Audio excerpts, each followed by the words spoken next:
Ang Devil Emperor. Credit to the author.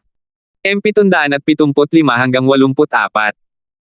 Ang mga pangalan po na nandito ay galing sa mga name generator. Kung meron man pagkakatulad sa mga pangalan ng tao o lugar at pangyayari, ito ay tunay na hindi sinasadya. Pakiramdam ni Ethan ay nag-aalab ang kanyang loob habang ang dugo ay nabara sa kanyang dibdib at naging dahilan upang mahirapan siyang huminga. Gayunpaman, nakatayo pa rin siya roon, nagkukunwaring maayos lang siya. Pumalakpak.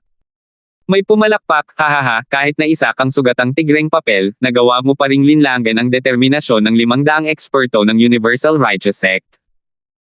Hindi nakakapagtaka na sinabi ni Dezo na ikaw ang magiging pinakamalaking kalamidad ng matuwid na landas. Nakasimangot na ibinaling ni Ethan ang kanyang ulo habang nararamdaman niyang lumulubog ang kanyang puso. Hindi kalayuan sa kanya, isang payat at nasa katanghaliang gulang na lalaki na nakasuot ng puting damit ang lumabas mula sa mga puno. Nang makita ang banayad ng ngiti ngunit matatalas na mga mata nito, alam ni Ethan na hindi talaga mabait ang lalaking ito. Bukod pa riyan, isa rin siyang eksperto sa soul harmony. Nakapikit, naisip ni Ethan sa sarili. Mukhang handa nang umatake ang eksperto ng Universal Righteous Sect na nakuha nila. Kasunod ng kanyang naisip, 7 ilaw ang kumislap habang dumagsa sa kanyang tabi ang mas maraming cultivator ng soul harmony stage, kasama na ang matandang lalaking may kulay pilak na buhok na nakita niya sa bayan. Ang gayong pagpapakita ng lakas ay nagpabuntong hininga kay Ethan. Kaya kung takutin ang 500 eksperto sa ethereal stage, pero wala akong pagkakataon laban sa 8 eksperto sa soul harmony. Sumulyap sa 8, sinimulan niyang kalkulahin kung paano sila hahadlangan sa paghabol kay Clara. Sa oras na ito, wala nang pakialam si Ethan sa kanyang buhay. Ang gusto na lang niya ngayon ay magtiis hanggat maaari. Binabati ni Dezo ang mga matatanda. Nang makita ang 8 tao, sa wakas ay natagpuan ng galit at naiinis na si Dezo ang kanyang makapal na binti upang yakapin. Kumalma rin ang iba pang mga eksperto sa ethereal stage. Hindi sila pinansin, kumunat ang noo ng matandang lalaking may pilak na buhok, nakatitig kay Ethan at sa makapangyarihang kaluluwa ng dragon. Napakarami ninyo pero hindi man lang ninyo maalis ang isang batang pilya pagkatapos ng mahabang panahon. Akala ko pagdating ko ay maayos na ang lahat ngayon. Pero tingnan ninyo ang gulo na ito. Pinahiya ninyo ang Universal Righteous Sect. Nanlamig ang puso ng lahat at yumuko sila. Pero hindi ba't 4 sila? Bakit isa lang? Nasaan ang mga babae? Kahit papaano ipakita mo sa akin ang kanilang mga katawan. Tanong ng matandang lalaking may kulay pilak na buhok. Ngumiti si Dezo ng malalim at yumuko, nakatatanda, nakatakas ang 3 babae. Hinaranggan tayo ng batang ito rito. Papatayin na sana natin siya at susundan. Ano? Isang lalaking nagpipigil ng 500. Nagalit ang matandang lalaking may kulay pilak na buhok, humph, magaling, napakagaling. Kawawa naman talaga kayo. Daan-daan kayo pero hindi ninyo kayang humawak ng 4 na tao, kaya isa lang ang napipilitin ninyong harapin. Gusto nyo bang makialam ako, di ba? Para lokohin ang mahihina. Kapag kumalat ang balita, mawawalan na ng pangalan ang Universal Righteous Sect, hahaha. Dezo, nagpetisyon ka sa sekta para sa napakaraming tao para tumulong sa iyo. Akala ko maaasahan ka pero ngayon nakikita kong wala ka namang kwenta. Hindi mo nga kayang magpabagsak ng 4 na tao kung napakarami mong kakampi. Gusto mo pa ba ng 500 para matapos ang trabaho? Napaatras si Dezo matapos siyang pag-alitan. Namula siya sa hiya at ayaw. Elder, hindi ito tungkol sa mga numero, kundi kung gaano katuso ang batang ito. Ginagamit ang dila ng demonyo niya para manggulo, ginagawa ang lahat ng mga taong ito na parang gulo. Kahit 1,000 pa sila, pareho pa rin ang kahihinatnan nila. Mas lalong magugulo kung mas marami sila. Bukod pa riyan, hindi naman natin kasalanan ang lahat. Hindi ba't hiniling ko sa iyo na pigilan ang kanilang pagtakas, ngayon na? Maingat na tiningnan ni Dezo ang nakikipagtalo na matandang nakaputi, ngunit hindi nang ahas na magsalita. Sinundan siya ng matandang lalaking may kulay pilak na buhok at nagtanong sa madilim na tono, Elder Halbenson, napag-usapan na natin ito dati, na magtutulungan tayo sa pagputol ng bawat pagkakataong makatakas. Bakit hindi ka kumilos noong tumakas ang mga batang babae? Hahaha, kasalanan ko ba? Tumawa ang matanda at nanunuya, Elder Lowiin, naghihintay ka kasama ko, pero lagi mo silang gustong agawin. Kaya naisip ko na kung may Soul Harmony Expert at 500 Ethereal Stage Expert, madali lang ang pagkakaroon ng 4 na batang lalaki sa Radiant Stage. Kaya naman walang saysay ang pakikialam ko, basta't paggala-gala lang dito. Pero sino ba naman ang mag-aakalang hahayaan mo silang makatakas? Humph! At pagbalik ko, mas lalo akong natawa kung paanong 500 eksperto ang pinahinto ng isang batang walang hiya. Hahaha, iyan ang pinakamalaking biro na narinig ko. Elder Lowiin, nangyari iyon sa tulong mo pa nga. Ibig sabihin ba noon ay malipol lahat ng mga disipulong ito kung hindi dahil sa iyo? Ngayon ay may bago na akong naunawaan sa iyong lakas. Mula sa nakatatanda hanggang sa ehekutibo, hanggang sa disipulo, wala ni isa ang may halaga. Nang inigat na mula ang mukha ni Elder Lowiin, sa kanya tinitigan si Dezo, hinihiling na sana'y durugan niya ito. Nang makita kung paano tumakbo ang 4 at pinangunahan ni Dezo ang 500 eksperto para habulin sila, naisip niyang panalo na siya. Kaya naman nagmadali siyang pumunta rito kaysa matapos agad dahil natatakot siyang pag-usapan nila sa likod niya na may niloloko siyang mas mahina kaysa sa kanya. Kahit para sa sekta, masakit pa rin marinig iyon. Pero sino ang mag-aakala na si Dezo ay magiging ganoon katanga para hindi man lang tapusin ang simpleng gawaing ito, kahit ang pagsali sa mga matatanda at pagpapahiya sa kanila gamit ang walang hiyang gawaing ito. Kung hindi lang dahil sa batang ito na disipulo ng sect leader at ang magiging haligi ng sekta, malamang ay namatay na siya agad. Hinihingal na kumislap ang mga mata ni Elder Lowiin. Hindi nang ahas si Dezo na tumingin sa kanya, yoko lamang. Isinumpa niya si Ethan ng buong puso. Kung hindi dahil sa lalaking to, hindi sana ako nagpapakatanga sa harap ng mga matatanda. Nakita ng isa na galit si Elder Lowiin at ngumiti, binigyan siya ng daan palabas, Elder Lowiin, hindi dapat lumayo ang mga babae. Dapat madali silang maabyutin. May mga pagkukulang si Dezo, pero hindi mahalaga iyon. Isa kang mahalagang tao at dapat mong hayaan siyang maalala ang pagkakamaling ito. Pagkatapos nating maayos ito, aayusin natin ito pabalik sa sekta. Matapos halikan ang likod niya, tumango si Elder Lowiin. Nagkatinginan ng 8 at saka nilagpasan si Ethan, hindi siya pinansin. Dezo, iiwan na namin ito sa iyo.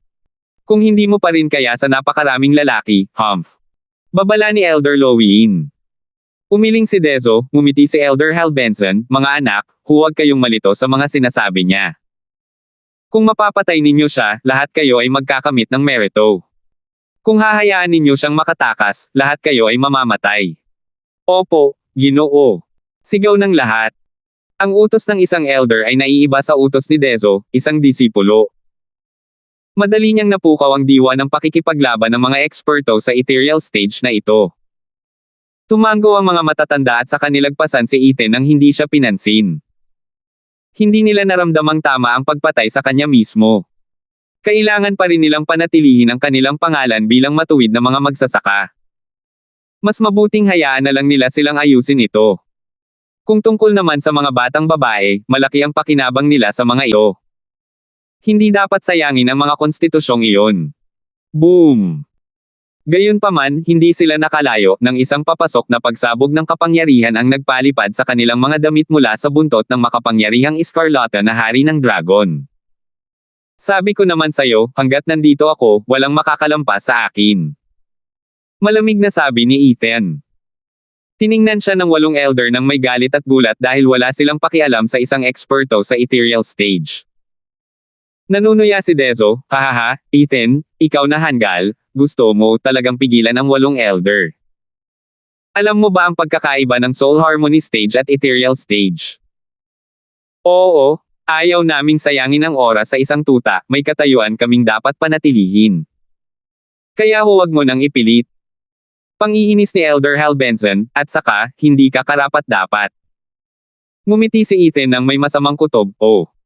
Dahil ayaw mong umatake, umupo ka na lang dyan, ha? Sumimangot ang mukha ng 8 matatanda. Tinitigan ng matagal ni Elder Lowiin si Ethan at huminga ng malalim, sige, dahil gusto ng mamatay ng masamang nilalang na ito sa kamay ng mga eksperto sa Soul Harmony, papayagan na kita. Biglang nanginig si Elder Lowin at isang hindi kapani-paniwalang kapangyarihan ang nagmula sa kanya. Ang biglaang pag-alon ay nagtulak sa mga eksperto sa ethereal stage na umatras mula sa 100 metrong malaking martilyo na nabubuo sa likuran ng matanda. Humph! Ang kaluluwa ko ay isang kaluluwang kasangkapan, martilyong pangwasak ng langit. Ang lakas nito ay walang katulad. Ang malaking martilyo ay sumama sa kanyang katawan, na nagpalaki sa kanyang katawan at naglabas ng pilak na liwanag. Ang paghawak lamang ng kanyang mga kamao ay naghatid ng malalakas na alon. Matapos makamit ang pagkakasundo, ang aking katawan ay parang isang diamante, ang aking suntok ay dumudurog sa mga bundok. Kahit ang iyong kaluluwa ng dragon sa langit ay magiging alabok. May nakakatakot na kislap sa kanyang mga mata, ngumiti si Elder Lowin, kung nilabanan mo sana ang mga eksperto sa ethereal stage na ito, baka mas tumagal pa ang buhay mo. Pero dahil gusto mo nang mamatay, Humph, maging panauhin kita. Diretso ang suntok ni Elder Lowin kay Ethan, ang walang humpay na mga kamao ay tumama sa kanyang dibdib, brutal at mabangis. 776. Hahaha, Ethan, ginalit mo ang mga elder natin sa Soul Harmony stage. Gusto mo na talagang mamatay. Itinuro ni Dezo ang malamig na mukha ni Ethan at tumawa sa kanyang pag-asang magpakamatay. Umiling si Elder Hal Benson bilang pangungutya. Hindi natin pinapuna ang mahihina sa pagkakataong ito, ang mahihina ang nanunuya sa atin. Oo, siguro iniisip niya na mas marangal ang mamatay sa kamay ng isang eksperto sa Soul Harmony. Umiling ang isa pang elder, at tumingin ng may paghamak. Maraming mga hanggal na katulad niya, na parang mas hindi kapanipaniwala ang kamatayan, mas maganda ang karangalan, hahaha. Pero hindi ibig sabihin noon ay dapat kang mamatay sa kamay ng isang tauhan. Tutal, kahit ang mga eksperto ay minsan ay hindi maiwasang mapatay ang ilang mga insekto. Tumango at humajijek ang lahat. Nasa sabik pa nga ang daan-daang eksperto sa ethereal stage.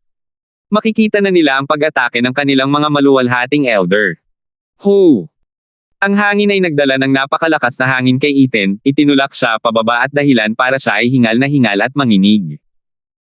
Sa kabila nito, nanatili siyang matatag, tuwid ang kanyang likod, habang ibinabalik niya ang makapangyarihang Scarlet Dragon King sa kanyang sarili.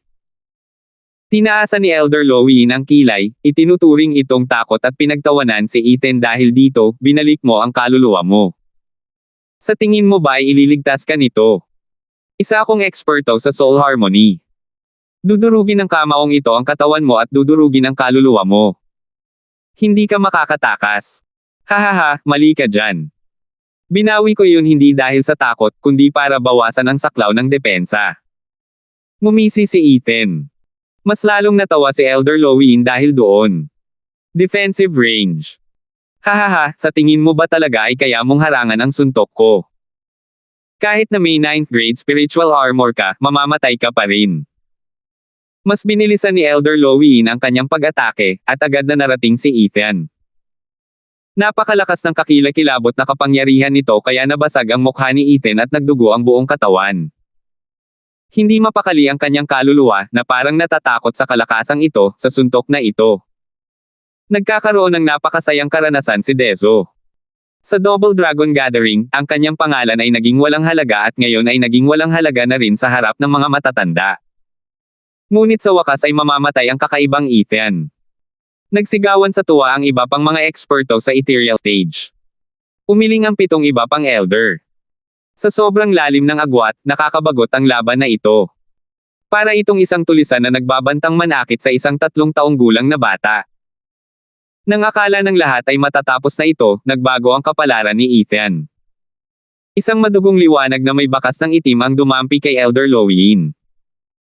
Akmang tatama na ang suntok ng matanda kay Ethan, pero nahati ito sa dalawa, sumipol malapit sa tainga ni Ethan ang may bakas ng dugo na dumapo sa noo nito.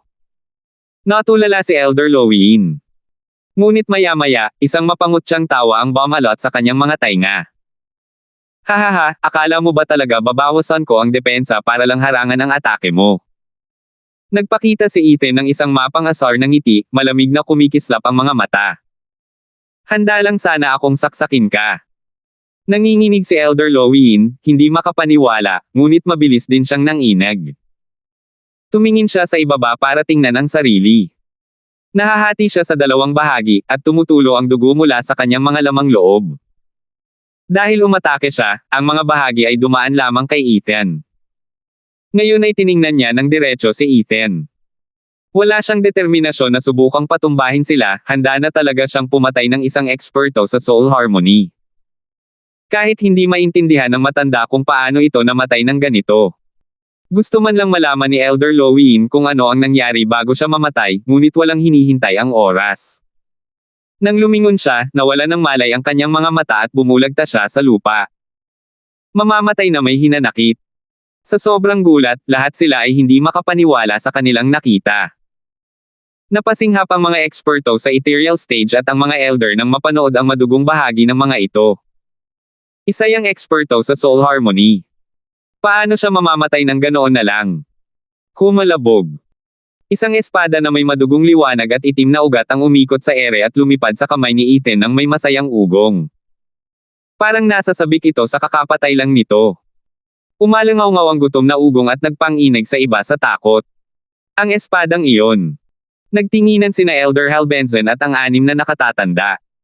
Dapat ay simple lang ang gawain ngayon dahil 8 silang pumunta para harapin ang ilang mga batang paslit. Pumunta lang sila para siguraduhing maayos ang lahat, pero hindi naman sa makikialam talaga sila. Pero walang sino man ang makakaisip na mawawalan sila ng isang eksperto sa soul harmony nang ganoon lang sa kamay ng isang sandata. Nanigas ang puso ng ibang mga elder, hindi na minamaliit ang bata. Takot na takot si Dezo at natamba pa Atros, hindi pwede yan. Paano mo napatay ang isang elder ng soul harmony stage? Humph! Sabi ko naman sayo, walang makakalampas sa akin kahit isang hakbang lang. Hindi siya pinansin, iwinaksi ni Ethan ang espada at malamig na ngumiti. Para siyang isang kataas-taasang monarko na may hawak na makapangyarihang utos. Hindi siya pinansin ng mga matatanda dati, pero hindi naman sila magiging ganoon kamadali sa pagkakataong ito. Kung hindi, tiyak na mamamatay ang kakaharapin nila sa kakaibang espadang iyon. Ano ba yan? Napakurap si Elder Halbenson habang tumutulo ang pawis. Ganun ng iba, umatras mula sa espadang iyon. Sa isang iglap, nagkawatak-watek ang dalawang panig. Nagkaroon ng dagdag na sigla ang mga eksperto sa ethereal stage dahil sa 8 elder, malapit na silang umatake. Ngunit isa sa kanila ang kinailangang mamatay at yumuyuko ang kanilang determinasyon, na siyang dahilan kung bakit sila walang silbi. Bumagsak ang kanilang moral, habang nakatingin kay Ethan ng may takot. Kung natatakot sa kanya ang kanilang mga nakatatanda, paano sila hindi? Ngumisi si Ethan at tumango sa espada. Sagradong sandata ng ika-6 na baitang, Atlas Sword. Kulang siya sa paggamit ng buong kapangyarihan ng sagradong sandata, ngunit sapat ang talas nito para pumatay ng isang eksperto sa soul harmony. Dahil sa maliit na bagay na ito, maaari na siyang huminto ng mas matagal at masigurong makakatakas si Clara. Bumantong hininga si Ethan, ngunit nagpapakita pa rin siya ng isang masayang ngiti. Maaaring ito na ang huling pagkakataon na matutulungan niya si Clara. Gamitin ninyo ang inyong mga armas. Sigaw ni Elder Halbenson sa kasinugod si Ethan habang may lumitaw na espada sa kanyang mga kamay. Spiritual na sandata sa ika-9 na baitang, Heaven Slasher. Ilog na pumuputol ng buwan. Nagliwanag ang 6 na iba pang matatanda. Dahil kamangha-mangha ang espada ng demonyo, gagamit sila ng mga espiritual na sandata. Kahit nakulang sila, maaari pa rin silang magpatuloy gamit ang kanilang kapangyarihan sa soul harmony stage. Kaya, inilabas nilang lahat ang kani-kanilang mga espiritual na sandata at lumapit kay Ethan. Nakapikit si Ethan, alam niyang hindi niya hahayaang mapalibutan siya ng mga ito. Kaya't ang kanang mata niya ay kumislap ng isang beses at nawala sa kanilang paningin. Unang yugo ng Divine Eye of the Void, shift. Whoosh! Ang paglaho ni Ethan ay nagpakawala ng mga espiritual na sandata. Sa sumunod na segundo, nasa likuran na niya si Elder Halbenson, at nananakit.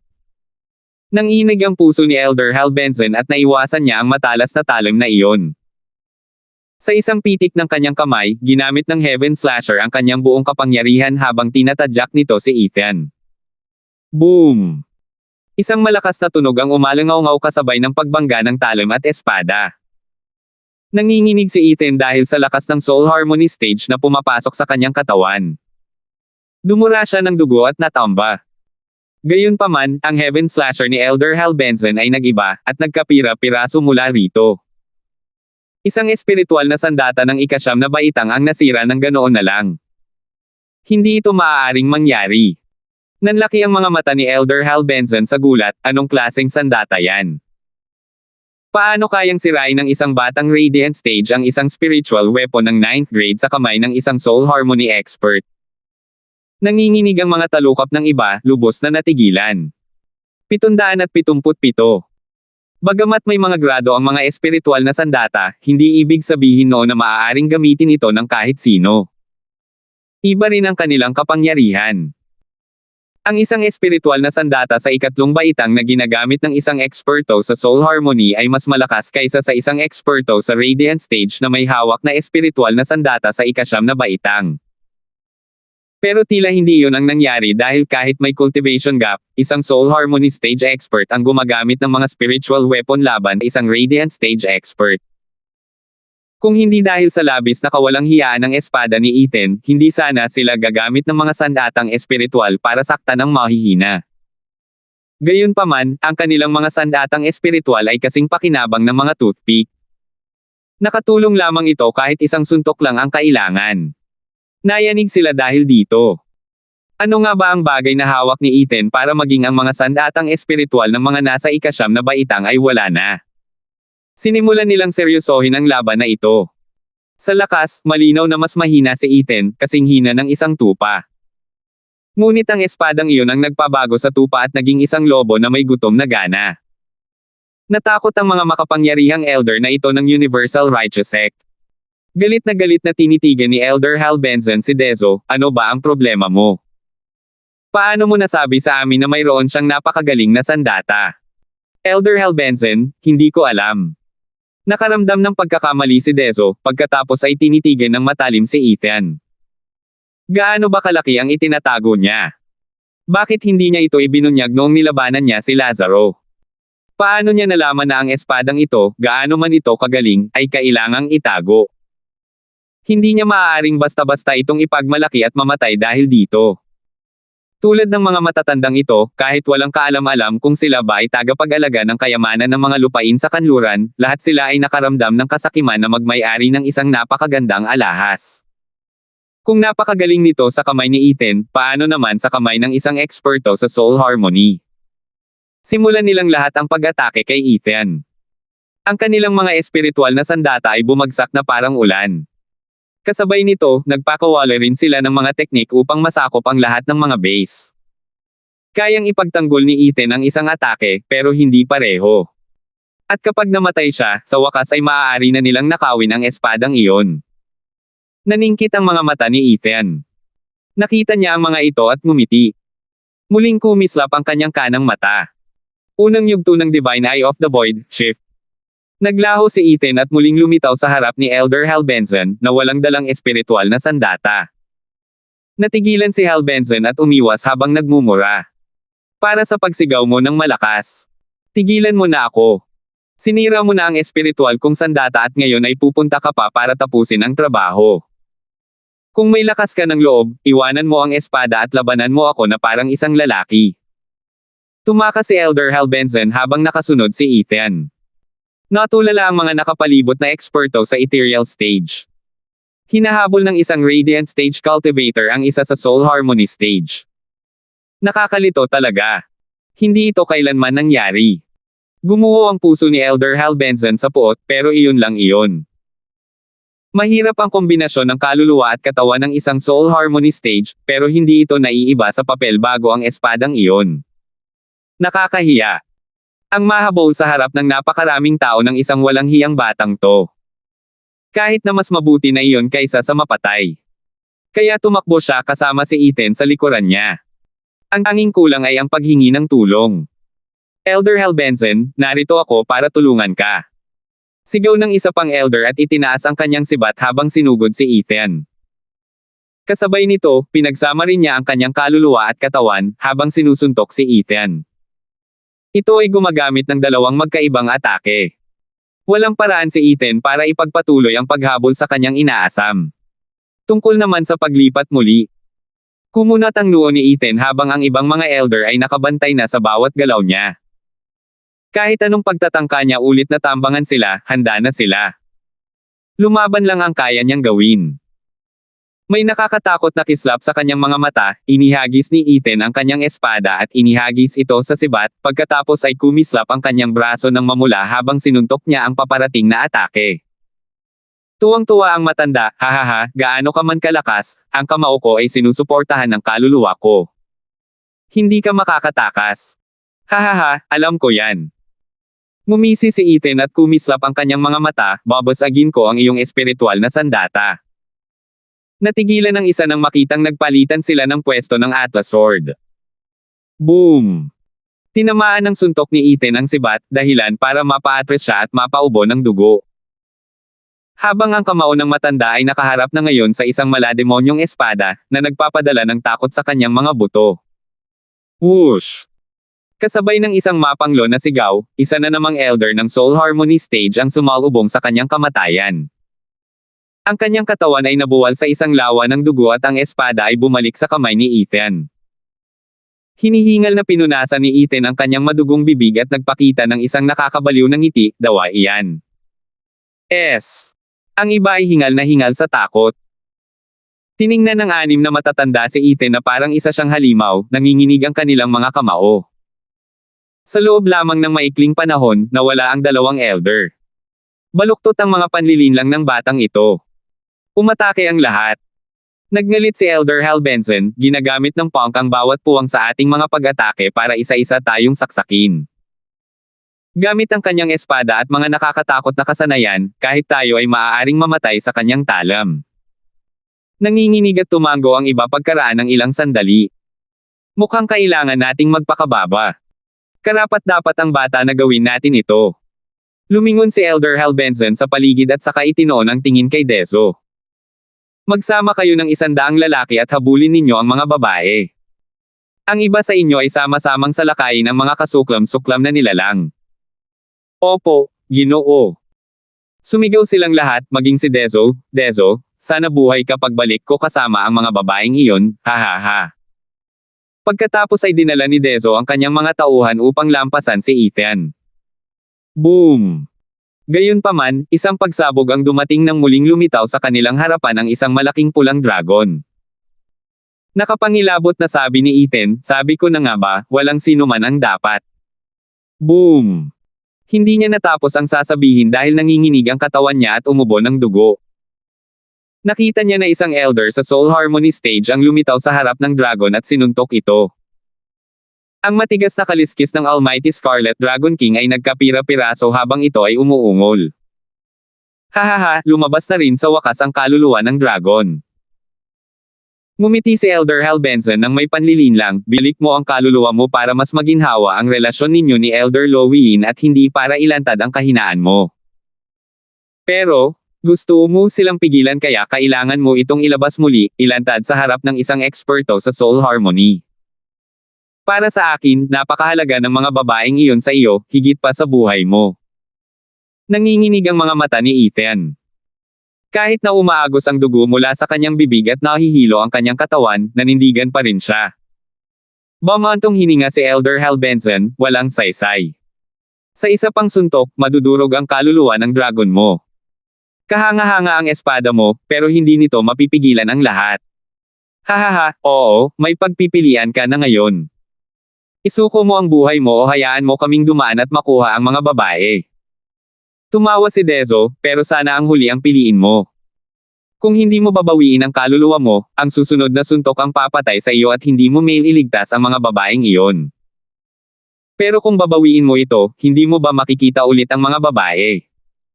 Hahaha, ano ang pipiliin mo? Natutuwa si Dezo sa kalagayan ni Ethan, at kinukutya siya dahil dito. Ngumiti ng mapang-asar si Ethan, at mariin pa rin ang mga mata, sabi ko na nga ba, walang makakalampas sa akin. Mamatay ka na. Sumigaw si Dezo, pagkatapos ay humarap siya sa nakatatanda sa harap ng dragon, nakatatanda, kung maaari po.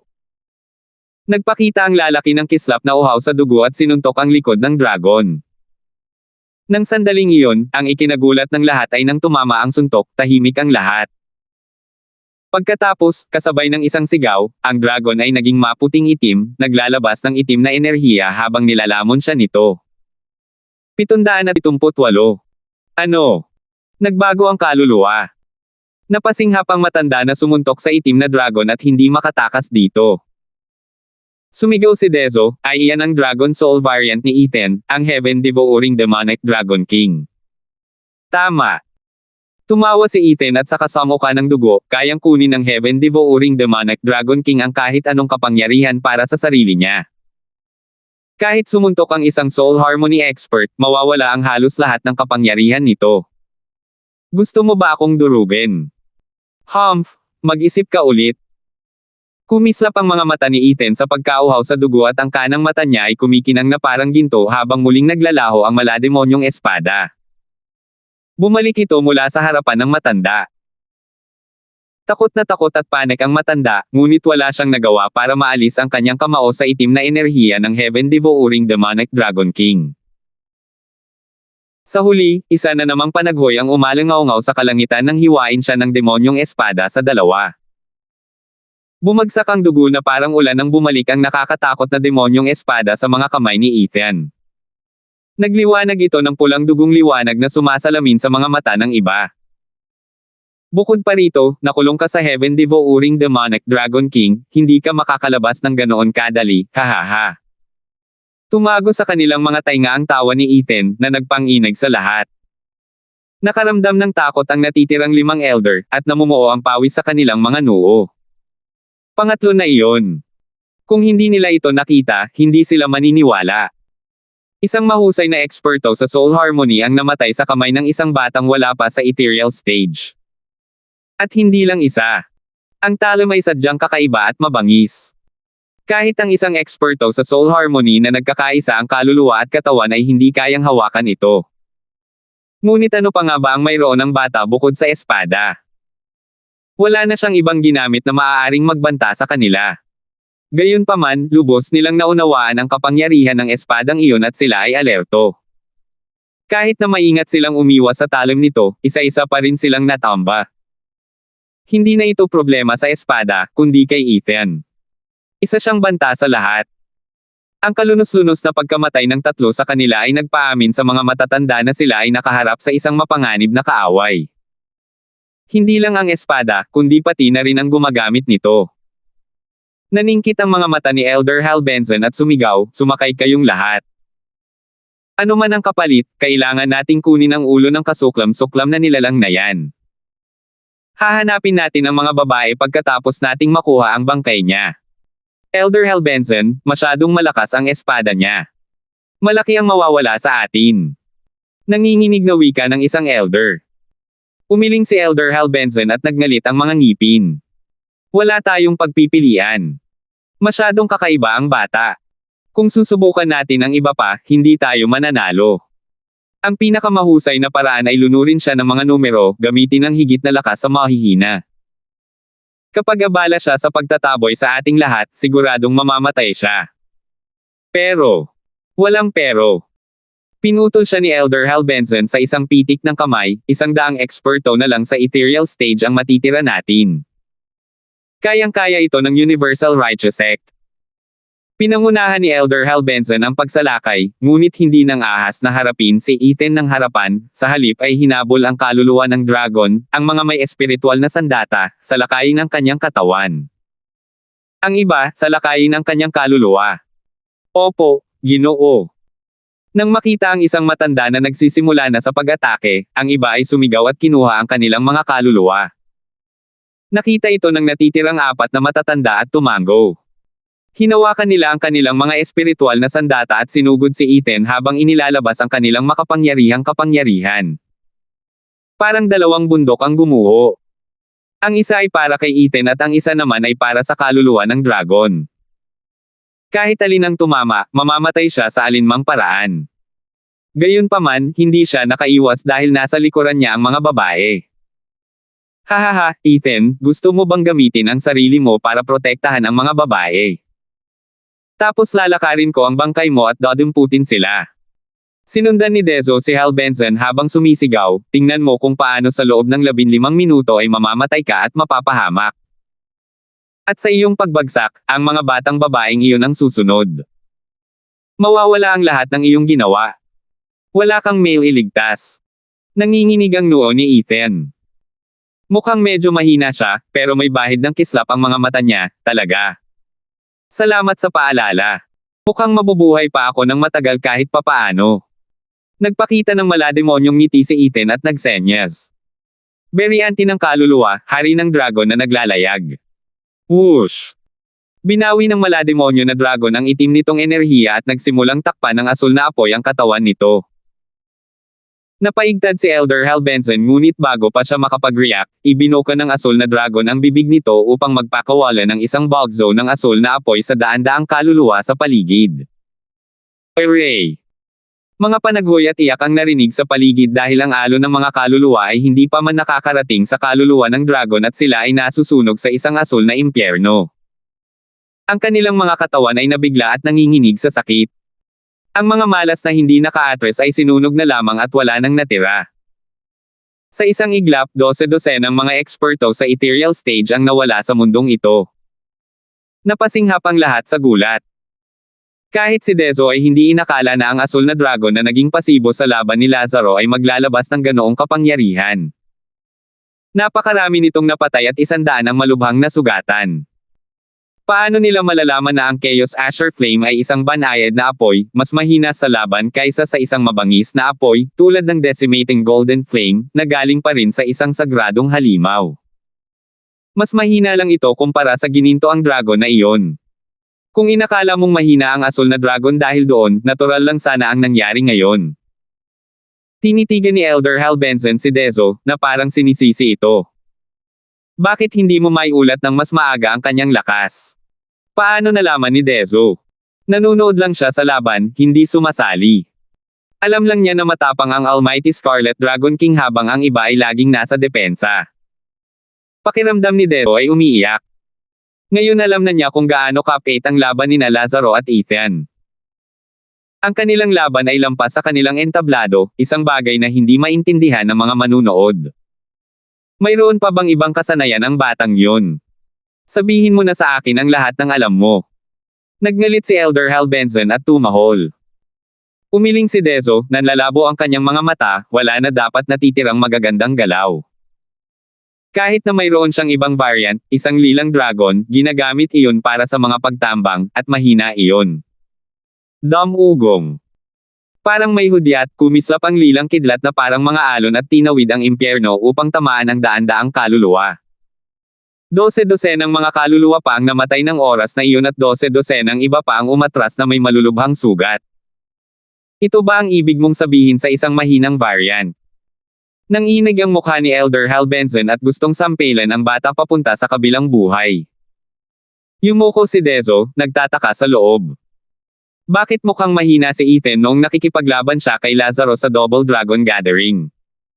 Paano siya naging ganito kalakas ngayon? Huwag na. Hindi ko tatanungin ang taong walang alam. Ako mismo ang babasagin ang kaluluwa ng dragon niya. Galit na ikinaway ni Elder Hal Benson ang kanyang manggas, tinutugis ang kaluluwa ng dragon gamit ang kapangyarihan ng Soul Harmony Stage. Madali niyang binasag ang lilang kidlat at ang asul na impyerno. Elder Hal Benson, ang variant ng lilang dragon ang may pinakamahinang depensa. Hindi ako maniniwala sa kahit anong sabihin mo. Umalis ka na. Ang paalala ni Dezo ay pinagsabihan ni Elder Hal Benson, dahilan para mapa-address ito at manahimik para magnitngit sa galit. Sinusubukan ko lang tumulong. Kasalanan mo kung mamatay ka. Kasabay nito, sa harap ni Ethan, 4 na elder na may hawak na mga espiritual na sandata ang lumapit upang kitlin ang kanyang buhay gamit ang kanilang nakahihigit na cultivation. Nabangga sila ni Ethan habang hawak niya ang malademonyong espada. Dumating si Elder Hal Benson sa lilang dragon at itinaas ang kanyang mga kamao ngunit hindi sumugod, sa halip ay tumingin kay Ethan. Nakita niya ang kakayahan ni Ethan noon. Ang shift na iyon ay napakalakas. Ngayong nakaharap na niya ang 4 na eksperto ng may buong lakas, kung maghaharap siya, mamamatay siya kahit masira pa ng demonyong espada ang mga espiritual na sandata dahil ang kapangyarihan ay ililipat sa kanya at papatayin siya agad.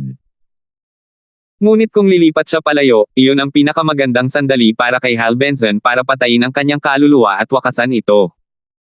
Natatakot siyang ma-stalk din tulad ng ibang elder at mamatay. Para makasigurong hindi ito mangyayari, pinigilan ni Hal Benson ang kanyang kamay, ayaw bigyan ng pagkakataon ang kanyang kalaban na magsamantala.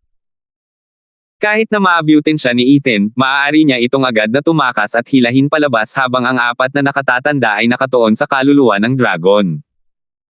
Kaya kahit ano pa ang piliin, siguradong mamamatay si Ethan. Ang mga detalye ang bumuo ng plano at si Elder Hal Benson ay isang matalas na tao.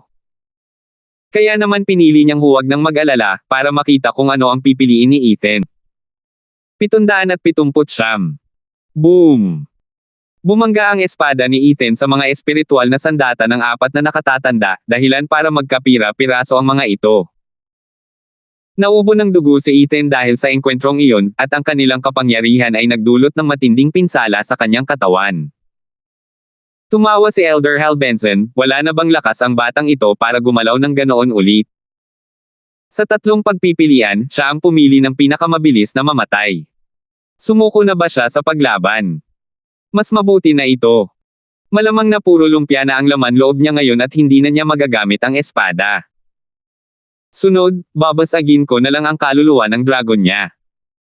Sa labis na tuwa, nagningning ang mga mata ni Elder Hal Benson at sumuntok, ibinuhos ang lahat ng kanyang lakas. Tinamaan ng lilang kidlat ang atake, ngunit wala itong nagawa upang pigilan ito. Boom! Kasabay ng isang malakas na tunog, ngumisi si Elder Hal Benson sa nanginginig na dragon. Sa pagkakataong ito ay mahuhulog ka na, kaluluwa ng dragon sa langit. Whoosh! Binalot ng itim na enerhiya ang dragon, nagbago mula sa lilang liwanag habang umuungal ito.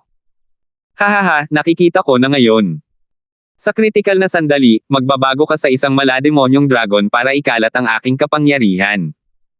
Pang-uuyam ni Elder Hal Benson, ano na? Kahit ang matitira ay sapat na para masugitan ka.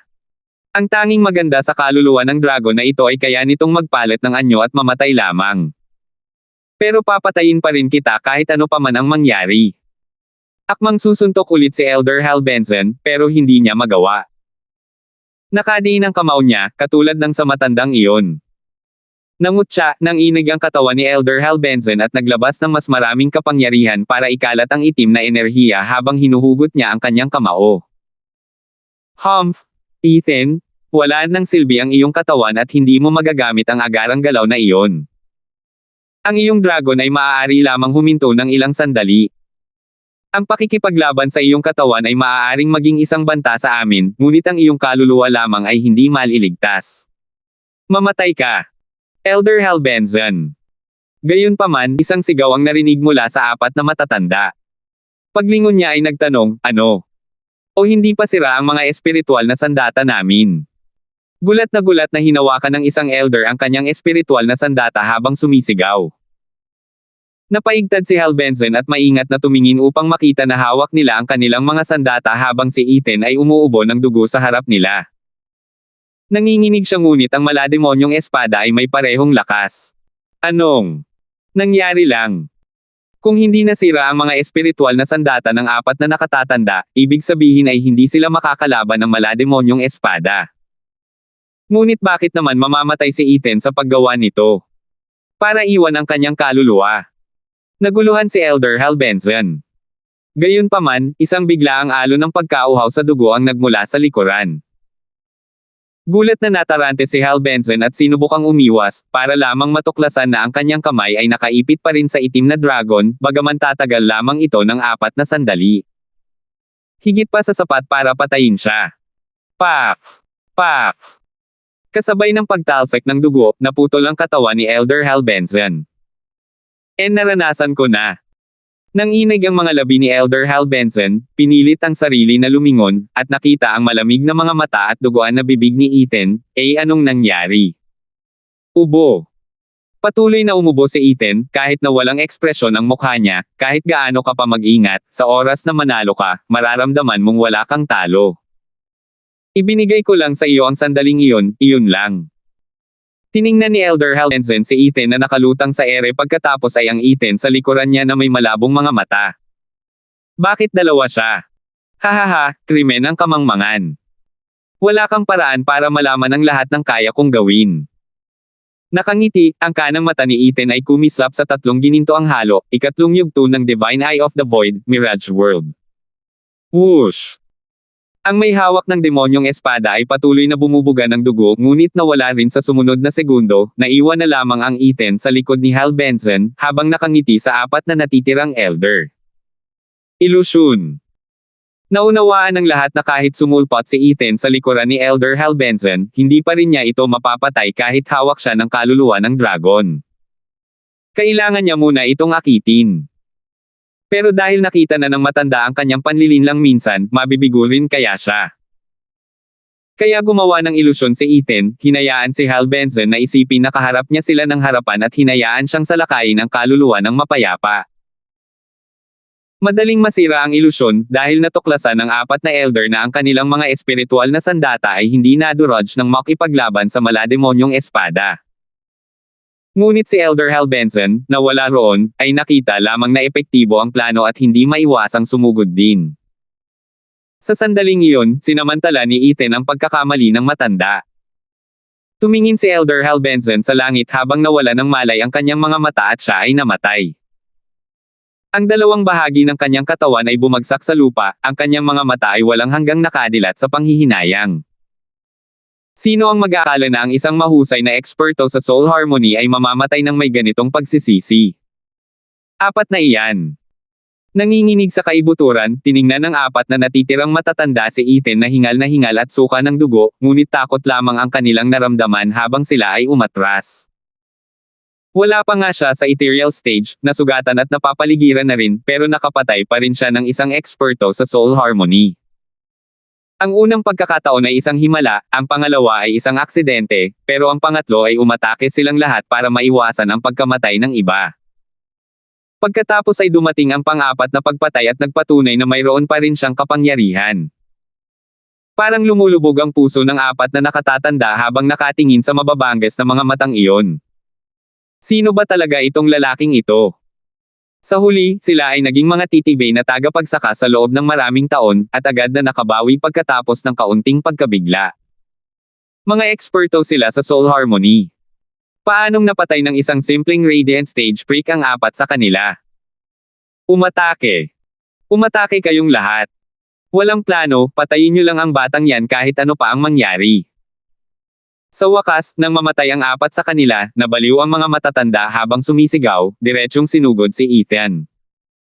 Sinundan sila ng natitirang mga eksperto sa ethereal stage. Nasa unahan pa nga si Dezo, namumula ang mga mata. Hiniling niya ang laban na ito sa sekta. Ngayon, apat na elder ang patay na nakahandusay at kung hindi niya matanggal ang ulo niya, hindi na siya makakabalik sa sekta. Tiningnan ni Ethan ang dumadasa ng mga tao at hinigpitin ang hawak sa malademonyong espada.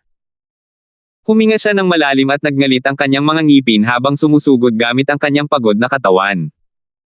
Hindi pa ito nangyari noon sa kasaysayan ng panahon. Daan-daang eksperto ang nagsama-sama laban sa isang mababang uri ng cultivator. Ito ay isang madyugo at dumadagandong na magulong labanan. Kung ang Universal Righteous Sect ay nagsagawa ng lahat ng kanilang makakaya mula pa sa simula, hindi sana naging ganito kalaki ang kanilang mga pagkalugi. Ngunit sa kaguluhang ito, lalo lamang tumaas ang bilang ng mga namatay. Pinakawalan ng mga eksperto sa ethereal stage ang kanilang mga kaluluwa kay Ethan nang walang pakialam sa kanilang kaligtasan.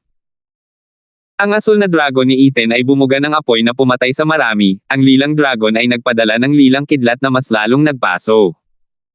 Ngunit hindi mapigilan ang alon, humahampas sa kaluluwa ng dragon. Muling dumura ng dugo si Ethan, nagdilim ang kanyang mga mata at halos mawala ng malay. Ngunit mayroon siyang dapat protektahan. Kinagat niya ang kanyang dila para magising. Ang lilang dragon ay nagbago at naging malademonyong dragon, upang makuha ang pinakamaraming posibleng atake ng mga kaluluwa. Pagkatapos ay lumipat ito sa makapangyarihang Scarlotte na hari ng dragon at sa pamamagitan ng isang hampas ng letigo, sinira ang 12-dosenang mga kaluluwa. Ganito ang patuloy na pagbabago ng anyo ng kaluluwa ng dragon upang harapin ang bagyo ng mga kaluluwang darating upang nakawin ang kanyang buhay. Sa halip, ninakawan niya ang kanilang mga buhay, mga katawang nahulog mula sa langit pagkatapos magbigay ng isang huling malungkot na sigaw. Sa ilalim ng patuloy na pag-atake, ang kaluluwa ng dragon ay tinamaan din, walang tigil sa pag-alulong. Tiniis ni Ethan ang sakit na dinaranas ng kanyang kaluluwa at sumugod ng diretso dala ang malademonyong espada, ang kanyang mga mata ay namumula. Saan man siya magpunta, may isang taong nadudurog. Isa na namang tambak ng mga bangkay ang nagsimulang bumagsak sa lupa. Hawak ng apat na matatanda ang kani-kanilang mga sandata at sumugod sa kanyang katawan. Hawak ni Ethan ang malademonyong espada at nakipaglaban sa kanila ng 100 beses ngunit walang nakitang panalo. Pinilit ng malademonyong espada ang mga elder na patuloy na umatras pagkatapos ng bawat pag-atake, ang mabangis nitong talon ay umani ng 12-dosenang mga eksperto sa ethereal stage sa bawat pag-atake.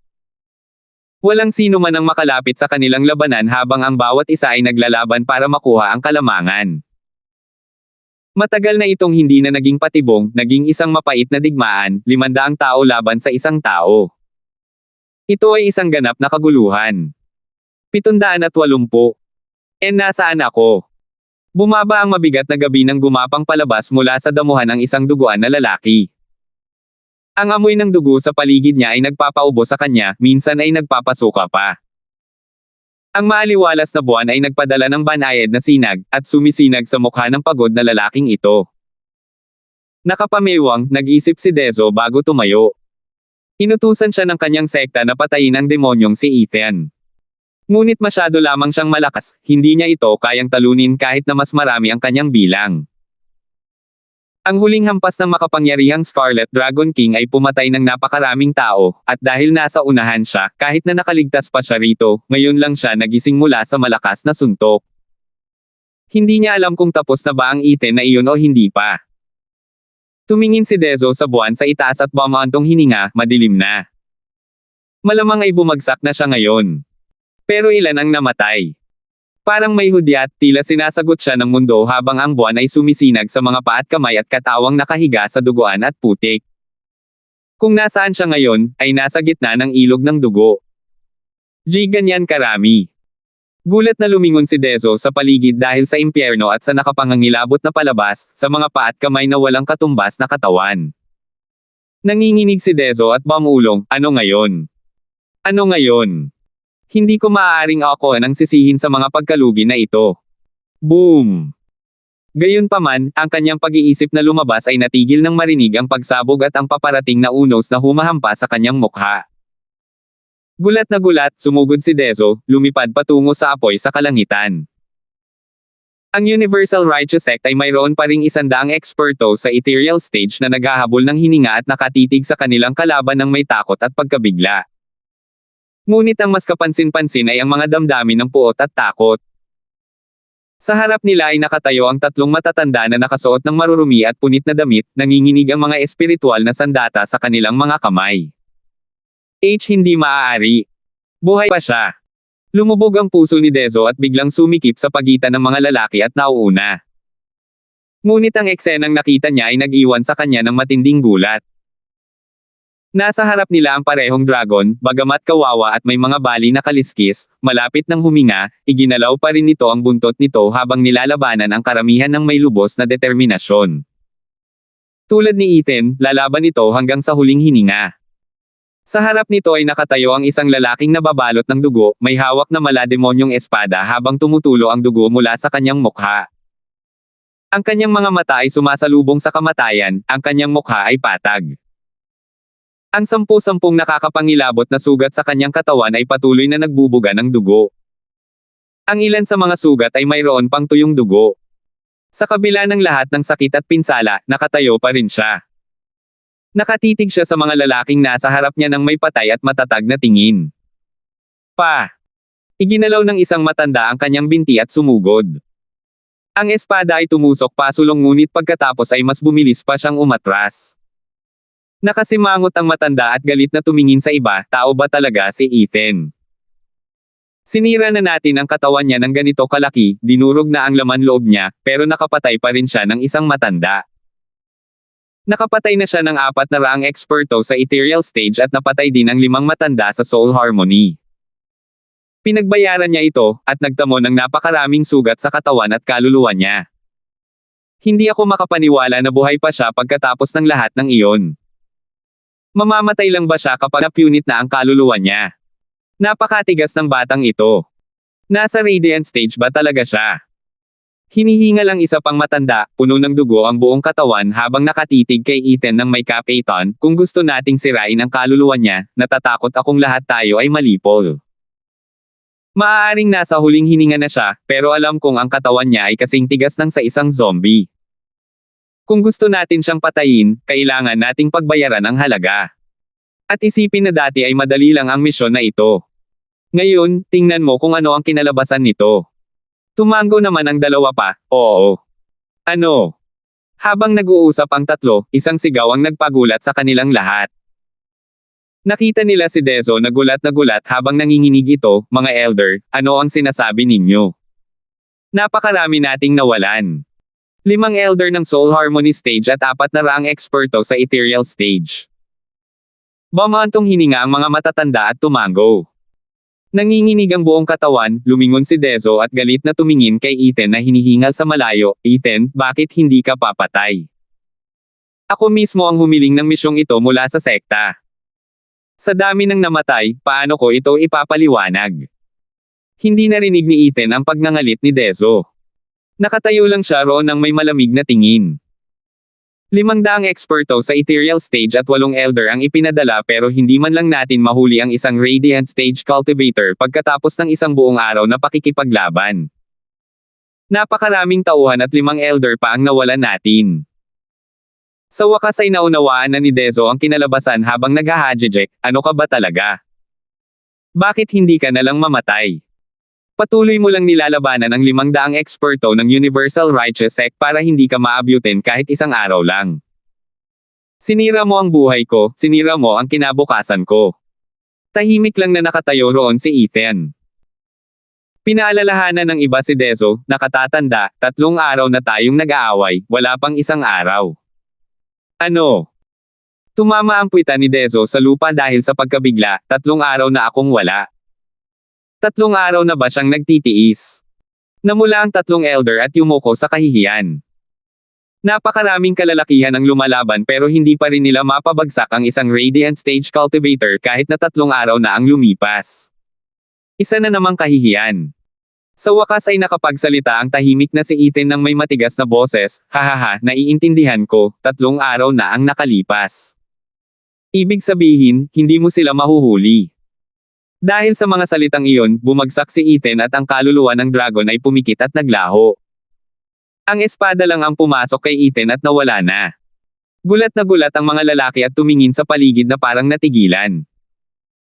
Bakit bigla siyang bumagsak gayong wala namang gumawa ng kahit ano gayong 3 araw na siyang nakikipaglaban?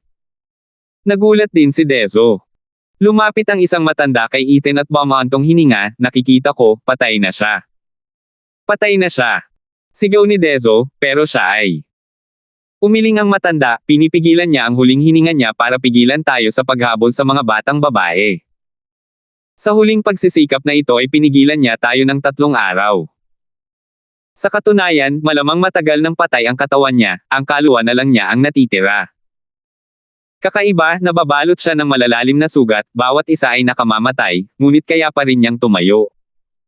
Tiyak na namatay siya nang nakatayo. Huminga ng malalim ang isa pang elder at tinitigan si Ethan, kapag nawasak ang katawan ng iba, magkakalat ang kanilang kaluluwa. Pero kaya niyang ilabas ang huling hininga gamit ang kanyang katawan hanggang ngayon. Napakalakas ng loob, kahit para sa isang demonyong cultivator, parang bayani iyon. Nakakagulat, isa siyang halimaw na hindi pa naririnig. Kumislap ang mga mata ng ikatlong matanda, puno ng pagkauhaw sa dugo, huwag mong kalimutan, kinontrol niya ang kanyang malubhang sugatang kaluluwa at ang bangkay na ito para labanan tayo sa loob ng 3 araw. Gaano man kabayani, paano siya tatagal ng ganito katagal ng isang hininga? Sino ang makakakontrol sa katawan at kaluluwa? Masyadong mapanganib ang bagay na ito kung maiiwan siyang buhay. Tumango ang 3 matatanda at sumigaw, patayin. Sabay-sabay silang sumugod, walang napigilan kahit sa bangkay niya. Mga eksperto sila sa Soul Harmony at tiyak na mabubure ng kanilang mga suntok ang bawat bakas ng kanyang pag-iral. Gayunpaman, isang kislap ng gininto ang liwanag ang tumama sa tatlo. Nang sila ay huminto, nakita nila ang isang binata na nakasuot ng gininto ang balabal. Lazaro! Anong ginagawa mo rito? Sumigaw si Dezo. Hindi siya pinansin, tiningnan lang ni Lazaro si Ethan, at inilagay ito sa balikat nito. Sumigaw ang mga matatanda, ibaba ninyo siya ngayon din. Gusto mo siyang patayin. Ngumisi si Lazaro habang tinitingnan sila ng may paghamak, hindi kayo karapat-dapat. 781. Nanginginig ang buong katawan, at naging mabigat ang ekspresyon ng tatlong matatanda. Maaaring hindi sila nakapunta sa Double Dragon Gathering, ngunit narinig nila ang tungkol sa kanya mula sa ulat ni Dezo. Si Lazaro, ang runner-up ng Double Dragon Gathering.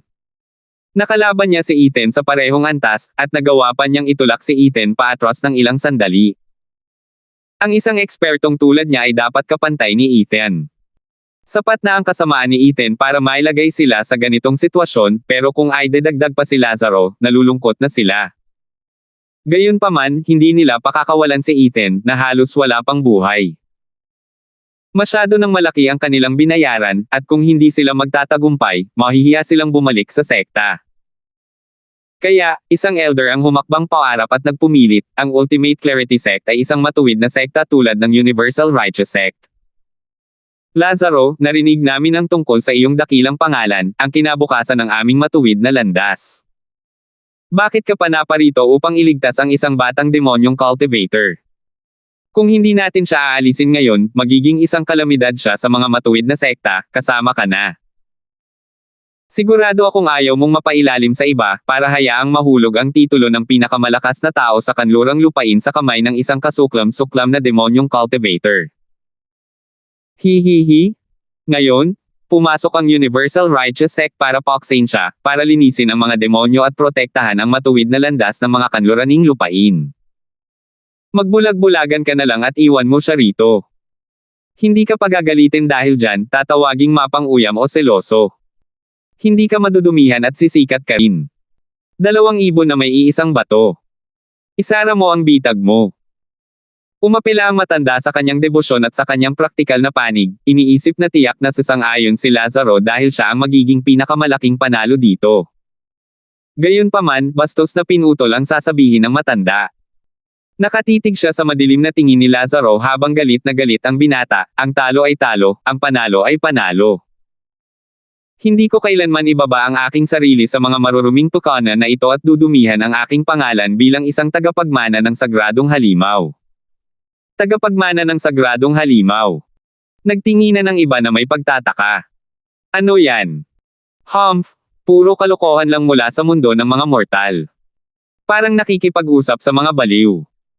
Kinukutya sila ni Lazaro, pagkatapos ay tumingin kay Ethan sa balikat nito at bumaantong hininga, baka ang lalaking ito lang ang katulad ko sa mundo.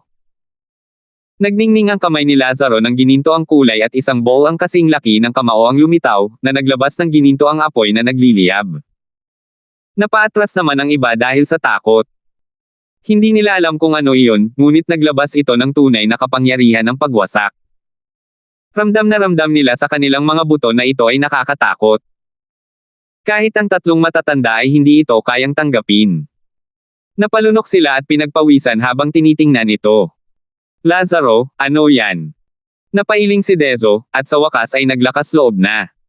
Natatawang sabi ni Lazaro, hindi na kailangang malaman ng mga patay. At sino ba naman ang kakampi mo?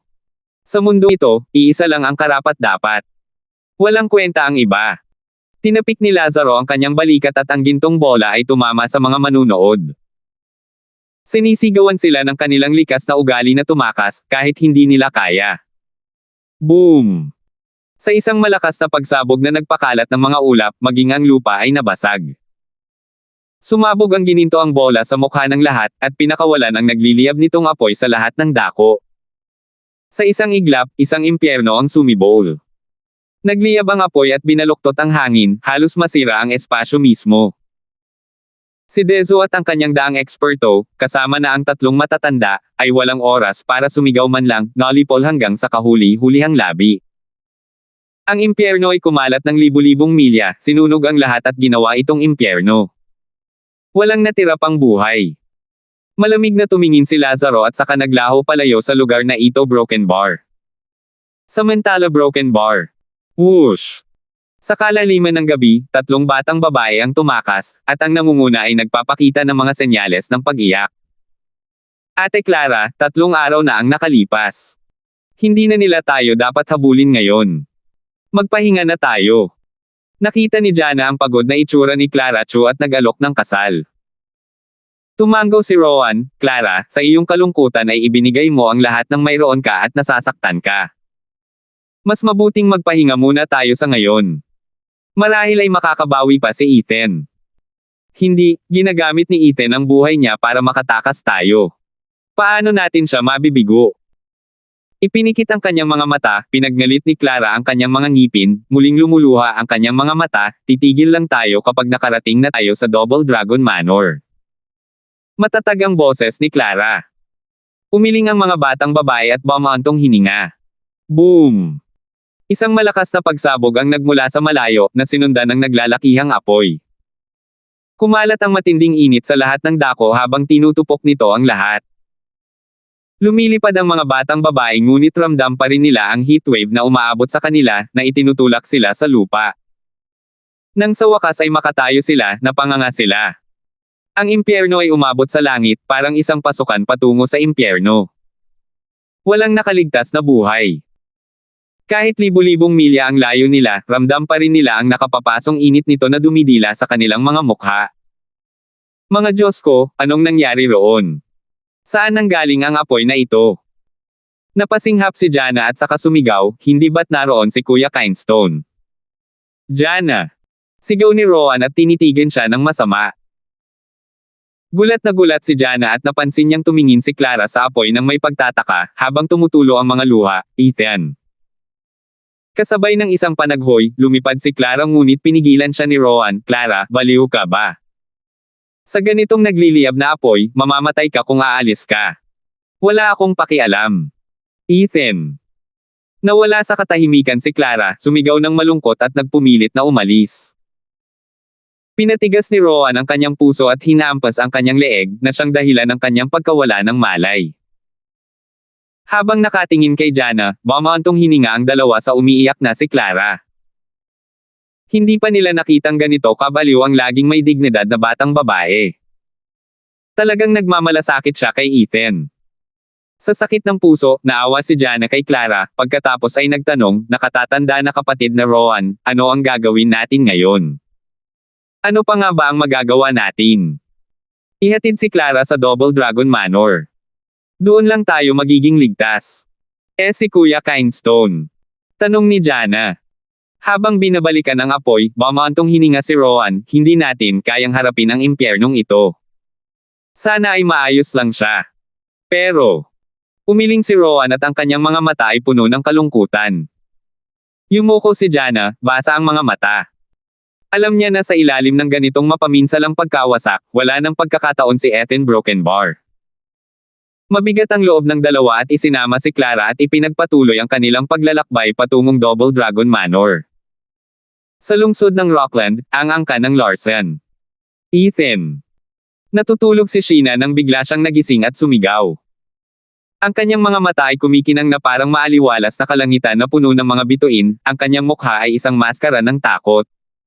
Langit-ngit. Bumukas ang pinto at pumasok si Dexter kasama si Andrea.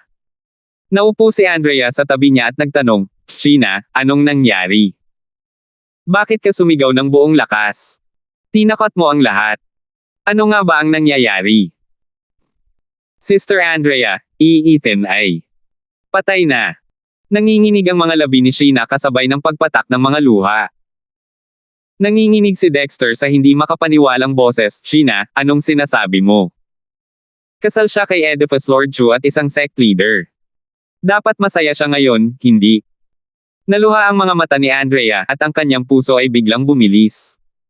Hindi ko alam. Umiling si Sheena, nakita ko lang, talagang nakita ko kung paano bumagsak si Ethan sa isang lawa ng dugo, pagkatapos ay ang mga gininto ang apoy. Pinuno ng angkan, si Sister Sheena ang banal na dalaga ng imperyo, na sumisilip sa mga kilos ng mundo. Maaaring wala si Stuart Kindstone sa mga ganitong tukana, ngunit maaaring may batayan ang kutob na ito. Pagsusuri ni Winford, mukhang nangyari ang aking kinatatakutan, at napakabilis nito.